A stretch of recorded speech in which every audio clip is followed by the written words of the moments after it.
गरीब सीमा रेखा तले थुबा परिवार वर्गंकु मागणारे राशन जोगाई देउछंती सरकार। एही तारिखरे गरीब श्रेणीर परिवार वर्ग पाई सरकार अनेक प्रकार योजना चलाउछंती, जहार लाभ देशवासी उठाई आसुछंती। एथिरे राशन कार्डरे मागणा राशन वितरण स्कीम मध्य अन्तर्भुक्त।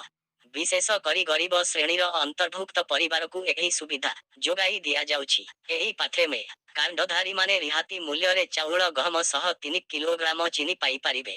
चाउल गहम सह बाजरा मध्य कार्डधारी को जोगाई दिया जिवो। एही क्रमरे राशन कार्ड हिताधिकारी को 1 किलोग्राम गहम, 3 किलोग्राम चाउल एवं 1 किलोग्राम बाजरा मागणारे बंडन कराजिवो। सेपटे अनुदय कार्डधारी को 14 किलोग्राम गहम, 14 किलोग्राम चाउल एवं 7 किलोग्राम बाजरा बंटन कराजिवो।